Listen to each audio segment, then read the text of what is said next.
जामखेड नगर परिषदेत भाजपचं दणदणीत यश. प्रांजल चिंतामणी प्रचंड मतांनी नगराध्यक्षपदी विजयी.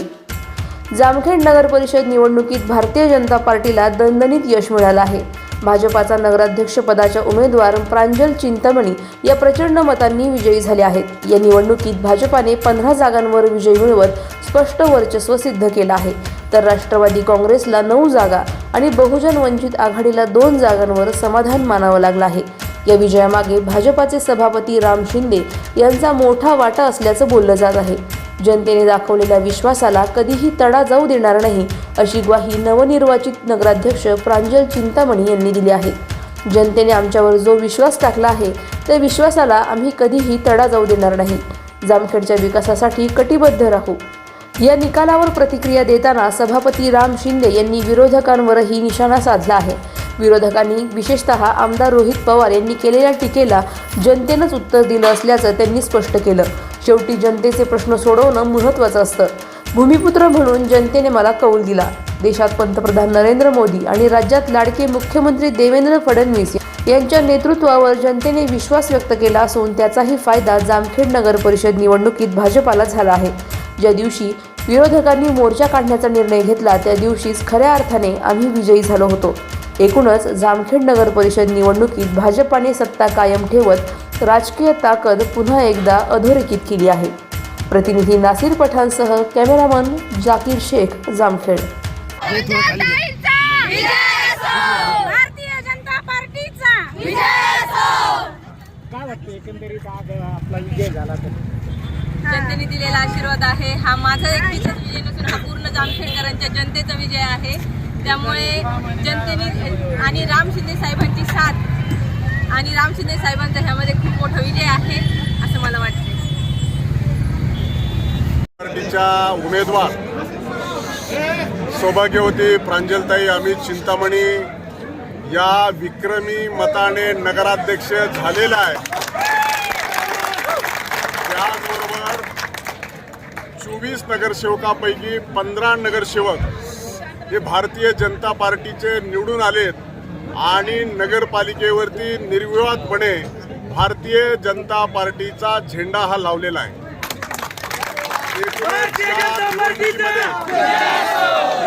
या निवडणुकीमध्ये जामखेड आणि जामखेडच्या उपनगरातील सर्व जनतेने आणि नागरिकांनी भरभरून भारतीय जनता पार्टीवरती प्रेम केलं. त्याबद्दल मी सर्व मतदारांचे मनापासून आभार मानतो. हात जोडून त्यांचे मनापासून आभार मानतो. हे जीवनात मी कधीही त्यांचे उपकार विसरणार नाही आणि दिलेला वचननामा हा पूर्ण करण्याच्या दृष्टिकोनातून नगराध्यक्षाच्या नेतृत्वामध्ये राज्याच्या आणि देशाच्या सरकारच्या माध्यमातून मोठ्या प्रमाणामध्ये निधी आणून आपलं शहर स्वच्छ, सुंदर आणि भयमुक्त करण्यासाठी निश्चित स्वरूपामध्ये प्रयत्न करणार. आम्ही दिलेला शब्द येणाऱ्या 5 वर्षाच्या कालखंडामध्ये पाळणार.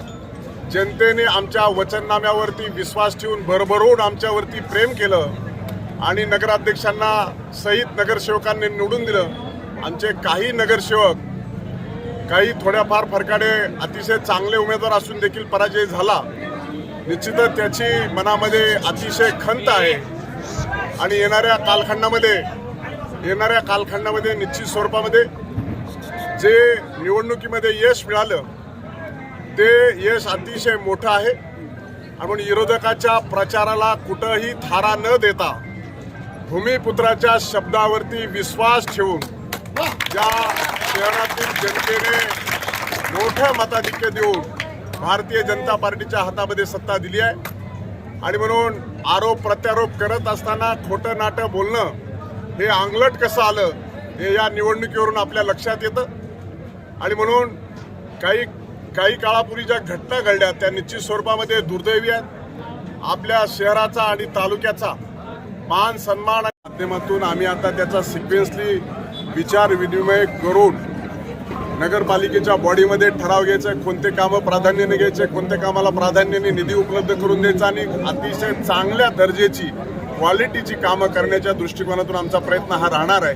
आणि म्हणून विरोधकाला सपसेल चपराक देत नेस्तनाबूत करत भारतीय जनता पार्टीला सत्ता दिलेली आहे. त्याच्यामुळं आता आम्ही लोकांच्या मनातलं स्वप्न स्वच्छ शहर, सुंदर शहर आणि भयमुक्त शहर करण्याचा प्रयत्न करतो. कायदा सुव्यवस्था टिकला पाहिजे. आणि म्हणून खरं तर गेल्या काही दिवसामध्ये ज्या काही केसेस झाल्या त्याचं मूळ केंद्र कोणतं आहे, त्या केंद्राची देखील सातत्यानं त्याच ठिकाणी वारंवार हे गोळीबार होत आहेत, लोक जखमी पडत आहेत. निश्चित स्वरूपामध्ये कायदा आणि सुव्यवस्थेचा प्रश्न निर्माण होतोय. त्यामुळं मी जिल्हाधिकारी आणि जिल्ह्याचे SP यांना देखील या संदर्भामध्ये सखोल चौकशी करून त्या चौकशीअंती निश्चित स्वरूपामध्ये यापुढे अशा घटना घडणार नाही त्या दृष्टिकोनातून कारवाई करण्याच्या संदर्भामध्ये मी निर्देश देणार आहे. त्याचबरोबर एखाद्या माणसाला कसं गोवायचं याचा सुद्धा व्यूहरचना केलं जातो. मोठ्या व्यक्तीने मोठं बोललं पाहिजे, कायदा सुव्यवस्था आणि समाजामध्ये सलोखा निर्माण ठेवला पाहिजे. परंतु एक खेत्रे का मेत्रे नावाच्या माणसाच्या फोनवरती फोन आला आणि एका व्यक्तीचं नाव घे तू केसमध्ये, तुला 50 लाख रुपये देतो, असं सुद्धा सांगण्यात आलं. याचा देखील या निमित्तानं मी जाहीर निषेध करतो.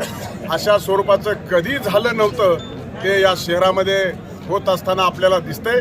आणि म्हणून अशा गोष्टीला जामखेडची जनतेने बिलकुल थारा दिला नाही. त्याबद्दल मी पुन्हा एकदा जनतेचे हात जोडून आभार मानतो, नतमस्तक होऊन त्यांच्या चरणी प्रार्थना करतो की तुम्ही टाकलेला विश्वास हा निरर्थ जाऊ देणार नाही, हा या निमित्तानं माझा विश्वास आहे. साहेब, महाराष्ट्रामध्ये सर्वच जागेवर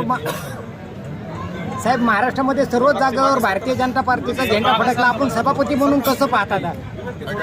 महाराष्ट्रामध्ये सर्वच जागेवर भारतीय जनता पार्टीचा झेंडा फडकलेला आहे, तर तुम्ही कसं पाहता सभापती? भारतीय जनता पार्टीने महाराष्ट्रामध्ये नगरपालिका आणि नगरपंचायतच्या निवडणुकीमध्ये देशाचे आदरणीय पंतप्रधान नरेंद्रजी मोदी, राज्याचे माननीय मुख्यमंत्री देवेंद्रजी फडणवीस आणि प्रदेशाचे अध्यक्ष रवींद्र चव्हाण यांच्यावरती विश्वास ठेवत या राज्यामध्ये सर्वाधिक नगरपालिकेमध्ये सत्ता देण्याचं, आशीर्वाद देण्याचं काम या महाराष्ट्रातल्या जनतेने दिलंय. हा पक्ष विधानसभेमध्ये देखील मोठा होता, आता नगरपालिकेमध्ये देखील मोठा म्हणून एकदा मतपेटीमधून सिद्ध झालंय. आणि येणाऱ्या कालखंडामध्ये महापालिकेमध्ये आणि जिल्हा परिषद पंचायत समितीच्या निवडणुकीमध्ये देखील जनतेचा आशीर्वाद, दूरदृष्टिकोनाने विकास पुरुष असलेले देवेंद्रजी फडणवीस यांच्या नेतृत्वावर विश्वास ठेवून पुन्हा भारतीय जनता पार्टीच्या हातातच सत्ता देतील याच्याबद्दल माझ्या मनात कुठलीही शंका नाही. आणि येणाऱ्या कालखंडामध्ये ते आपल्याला पाहायला मिळेल. अधिक माहितीसाठी स्टार इंडिया 1 न्यूज पाहत रहा. चॅनलला सबस्क्राईब करा आणि अशाच अपडेट्ससाठी बेल आयकॉन दाबा.